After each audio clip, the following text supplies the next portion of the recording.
Hey everyone, I'm Justin Brillantes and today I'll be showcasing our ITEW2 Finance project and I'll also be briefly explaining about the changes made in our program.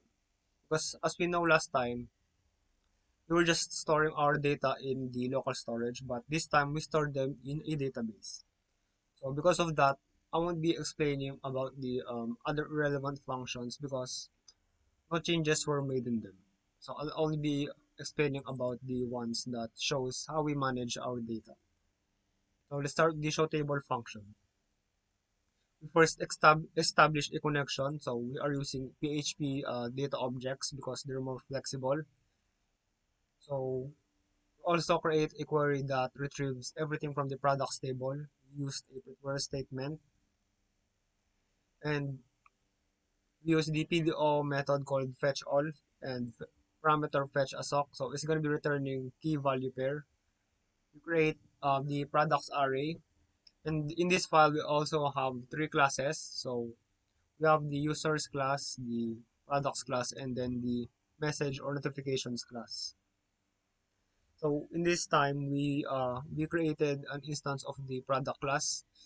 So every iteration, we're creating a new one, and then we're putting them in the products array. So let's move on to the JavaScript part.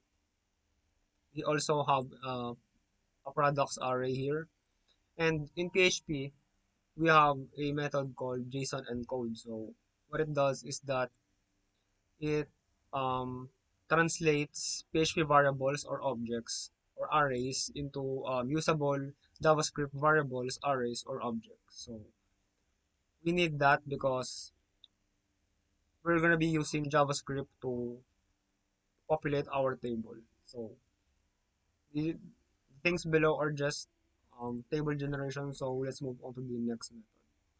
So we have the add product method. These are just validation. So the add product method, we're inserting something new in the in the products table because in the show table we're just retrieving them.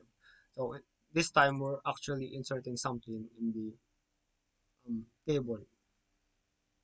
So in JavaScript we have a method called fetch. So fetch makes a request to a file and then it returns a promise. So its parameters are the location, which is the product PHP, and then an object literal that contains the method, header, and then the body. So we'll be using the post method and the header is content type. So we are basically telling the add product file to expect a something in JSON string.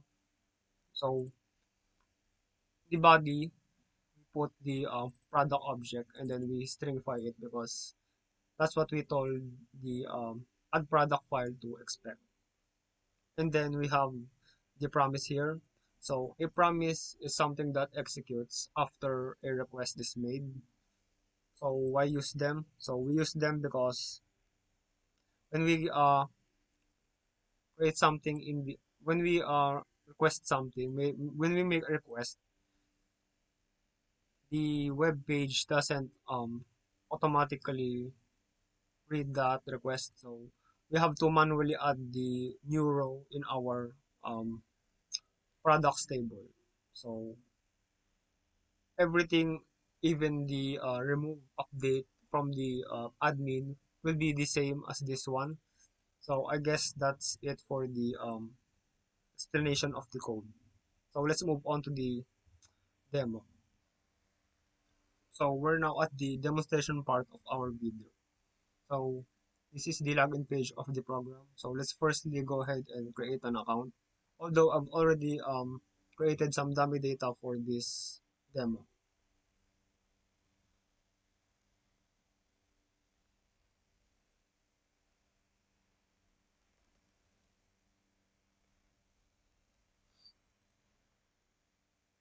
So I'll firstly show about the friendly reminder about the account registration requirements.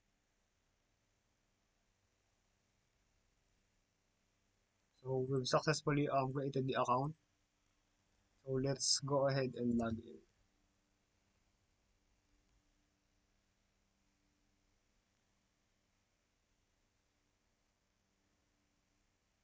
So as a supplier, we only have limited options or actions to do. We can only buy an item from another supplier or post our own items.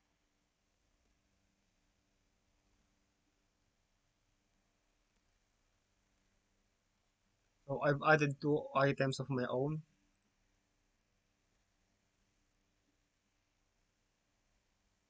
So as we can see, it also reflects in the database.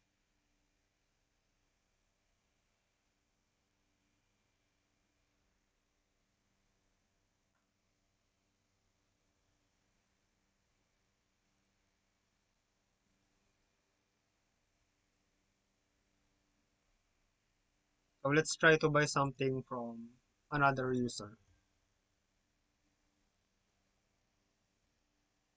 So it should appear in their notifications.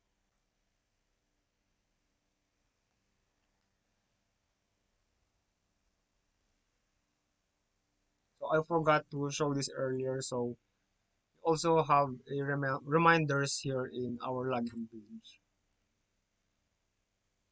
We also have something to check if an account doesn't exist.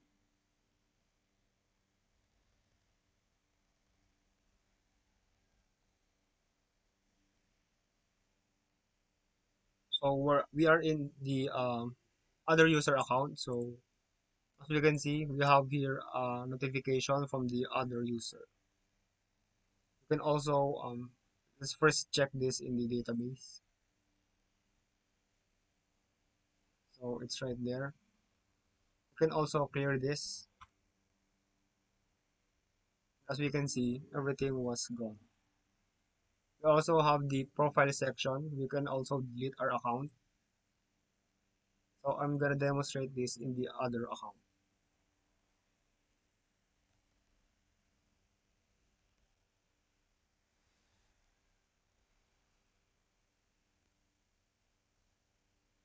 So now I'm gonna go ahead and delete my account.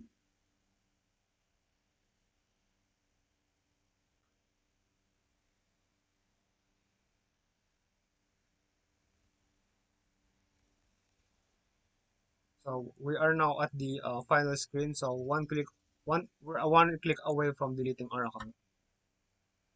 So we've successfully deleted our account. So as we can see, the account is now gone. So let's now log into an admin account to check.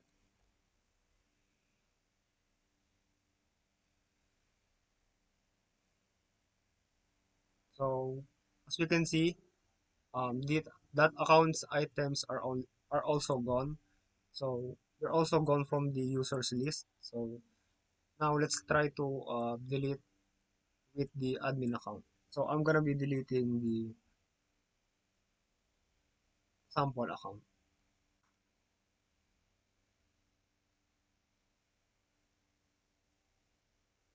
this one too. So I'll also be deleting this account to show something.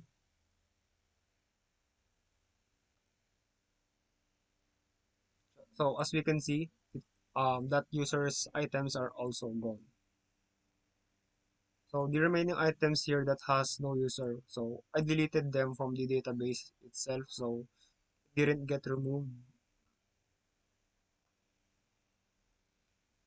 So I guess that's it for the demo of our project.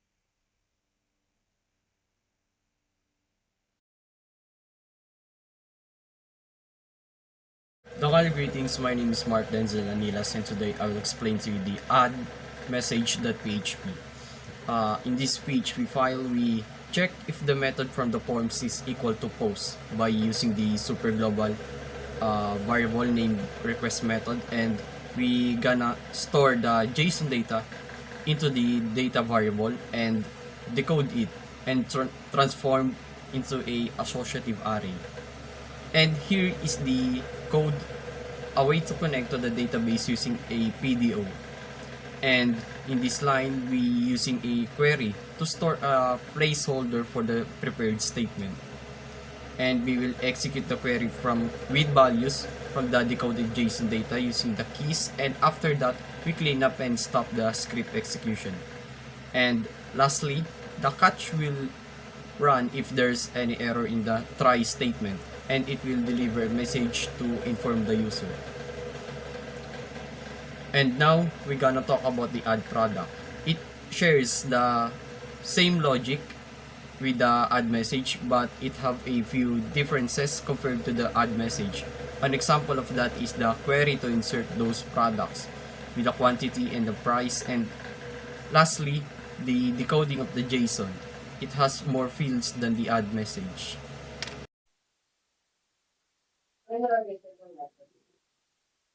This PHP script handles user registration by processing HTTP POST request. When a POST request is received, it first includes a separate file, dbh.inc.php, that likely contains the database connection setup. The script reads the raw JSON input from the request body and decodes it into an associative array. It then prepares an SQL insert query to add a new user into the users table with the fields username, email address, password, and account type. Before inserting it securely, hashes the user passwords using PHP password hash function to enhance security. Using a prepared statement helps prevent SQL injection. After executing the statement, it clears the use variables and ends the script. If any error occurs during this process, such as database error, it catches the exception and outputs an error message. Next, the delete user. This PHP script is designed to handle user account deletion through an HTTP POST request. Upon receiving such a request, it includes a database connection file, dbh.inc.php, and reads JSON formatted data from the request body, which is expected to contain the username, email address, and account type of the user. First, it deletes all products from the products table that are associated with the user by matching the supplier field with the provided username. Then it deletes the user's account from the user's tables using a prepared statement that checks for a match across the username, email address, and account type to ensure accuracy and prevent accidental deletions. The use of prepared statements enhance security by guarding against SQL injection attacks. If an error occurs during the deletion process, the script catches the exception and returns an error message after completing the deletions. The script cleans up by nullifying variables and ending execution. Good morning, I'm Ben Justin Isila, and today my part is to explain the index. In the index PHP, I explain the buy button function, the buy product, and the add message PHP. So first, we would create a button element, then we would set its attribute to buttons and class buttons, and we would create an event listener for that button, and in that button we would get the um, indexes of the product, which is the contents of it, and if the product quantity is greater than 0, then we would prompt the user to input the number of products that he wants to buy. Then if the quantity that he wants to buy is greater than the products that are left, and we would alert the user that there is only a specific number of products that is left, and if the what and after that, if it is lower than the product quantity that's left and the quantity is greater than 0, we would confirm the user if he wants to purchase that kind of product. Then if yes, then we would compute the new quantity, and we would minus the quantity of the user that bought to our quantity. Then we would create an array of product, then we would store it in a new product, then we would fetch the byproduct.php. So in the byproduct.php, it checks for our request method post, then it includes a database, and it would decode the data. And after that, then we prepare the query for our SQL to run, then we would execute the query, and then we would clean up so it stops further execution. And if the purchase has failed, if an error occurred, then we would echo a purchase failed, then the get message. And after that, we would the product quantity, we will set it to our new quantity, then we would display it, and we would alert the user that the specific number of products has been bought. We would create a message, then we would fetch the add message. Then in the add message, also requires a post, then it includes a database. Then after including a database, then we would decode the file. We would prepare the query for our SQL to run. Then we would run, execute, and prepare the message. Then we would clear up so that no further execution. Then we would um, echo on error message if some error occurs. We would echo delivery failed with the corresponding error message. Then after that, we would alert that the purchase is complete, or if the user entered a product less than 0, then we would please buy at least one product. Then we would append that button that we created to the options. Good morning, I'm Gwen Justin Isilo, and my part here today is to explain the delete product function and the delete product PHP. So first, we have a delete product function which takes into parameters two indexes. Then first we would get the confirmation of the user to delete that product. If the user confirmed, then we would get the data of the product. After that, we would fetch it into we would bind it to an array. Then we would fetch a delete product.php. So let's go into the delete product.php. So this PHP waits for the request method post. Then we would include a database. Then we would first try to um, delete the products. This is the code for SQL. Then we would prepare, then execute the products, execute the code, and if something goes wrong, then we would echo a error message, deletion failed, and followed by the message that has an error. And if that's all done, then we would um,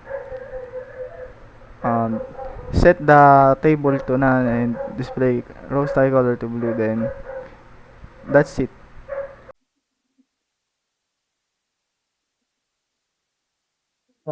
Good day everyone. My name is Aaron Oluglanas. Today I'm going to discuss to you guys the year history. So, job is to clear all delete all the notification for specific user from database. This is useful when a user wants to clean up their inbox or clean all the alerts. So let's start. Uh, Started by making sure this script only runs when it's triggered by a post request. Like when user clicks they call this clear history button, and then here we take the raw input from the request, which is expected to be in JSON format, and turn it into a PHP array. This will usually contain the username or email of the user. All this whose notification we want to delete. And then we have the require one. So we include our database connection from another file so we can access the database. And then the query and the statements. It creates a delete query targeting all the notification where the receiver matches the user. And then the question mark is placeholder to safely insert the data. And then the execute runs for the query with the actual user info we coded earlier. So that's all for the clear history. So let's proceed to edit product. So let's proceed to the edit product. So the edit product is used to update the product information in the database. It can either update everything like name, supplier, price, or just the quantity depending on what the content is sent. So we start by checking if the request is a post. That ensures this is only runs when we submit data like from a form or fetch request. And then next we take the raw JSON data from the request and decode it so we can work it with it as a PHP array. And then we include our database handler file to make the database connection available in the script. And then we disable SQL safe updates temporarily so we can perform updates even if we're not using a primary key. So, if the data we receive has more than 6 values, we assume we're updating all the product details. This query finds the product based on its original values and updates it with the new ones. If we only get 6 values or fewer, we only the quantity. This is useful for stock updates like after a sale.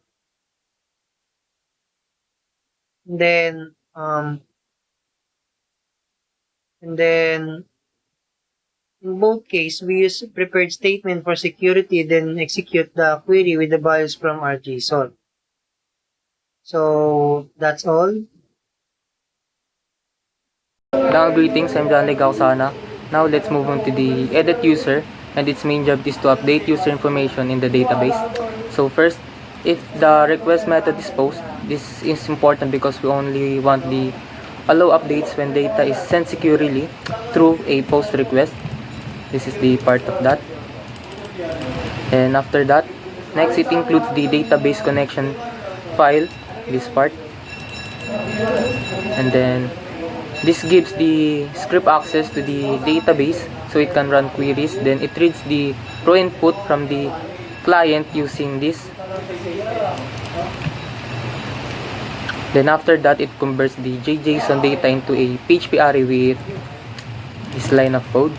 Then now comes the important part, the SQL query. The script prepares an update statement that changes the username, email address, and account type of a user, but only if the current values from match what's in the database. This part. Then it prepares this query to protect against SQL injection. This. Then it runs the query using the values from the JSON input. The first 3 are the new values and the last 3 are the old values we want to match. This. Then finally it clears the query and statement and stop the script for this. And if there's an error, the catch block will catch it and print an error message. So basically that's it for my part. Now let's move on to the another of my group mates. Thank you. Hello, greetings. I'm John Legausana. Now let's move on to the another PHP part of our code. So first, we define this tree. The $sign DSN stands for data source name. It tells PHP we are using MySQL and the name of our database is product teams. The DB user is the username which is root by the default for the local servers. The DB pass, the password in case it's empty. Now we use a try catch block to handle the connection. So this line creates a new PDO object that connects to the database. Then we set an attribute to make sure errors will throw exception. And it is important. It helps us catch any database error properly. Finally, there's an problem connecting the catch block runs. This part. Basically, that is for my another part. Now let's move on to my other group mates. Thank you. Greetings, I'm Jade Kausana. Today, we'll walk you through the SQL script we created for managing a product inventory and user system.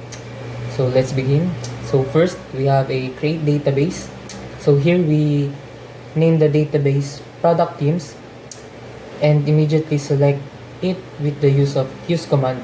Next, we check if there are any existing tables in the database just to ensure we're starting fresh. So this is the show table. And after that, we run the select queries to check if any data already exists in the user, products, or notification tables. This is the part of it. Then, and then to clean up any leftover data, we deleted records related to this, both from the products and user tables. And then before continuing with more sensitive operation like deletes or updates, we turn off the SQL safe mode temporarily. For that, let's now move on the creating the main tables. So we start with the user table. This. Then this table will help us store user information, including login details and the account type. Next, we create a products table. Products table. This table allows us to manage product inventory, tracking each item, supplier's price, quantity, and the date it was added. After creating the tables, we use the describe command to review the structure of the user table. Then we check the current data in the products table using the select. And then once we are verified the data, we are re-enable the SQL safe updates to maintain the best practices. This. Then to double check that everything is in place, we display the contents of the products table again by the select. Then this helps ensure we can make modification when necessary. Finally, we created a notification table which is used to store messages sent between users. This. And to confirm that table is functional, we view all existing records using the select all from notification. And that's it for my part. Now let's move on to other of my group mates. Thank you. Now let's proceed to the class inside the index PHP. First, we have the product class. In this class, we define a simple structure to represent a product. It has 5 public properties: name, supplier, price, quantity, and date added. When we create a new product, we pass the values into the constructor and assign them to the class. This way, we can easily access and manage product data in our PHP code, like save PHP. Now we have the user class. This class is for representing a user in our system. Each user has a name, email, password, and role. The constructor lets me quickly create a new user object with these 4 details, which is useful during registration or login checks. We can also use this class to handle both staff and random user by checking the value of the role field. Now we have the message class. In this class, we manage message sent between user. Each message has a receiver, a content, and a sender. We use this structure when users send message to each other. For example, if a customer sends a message to a supplier or admin, it helps keep the message logic organized.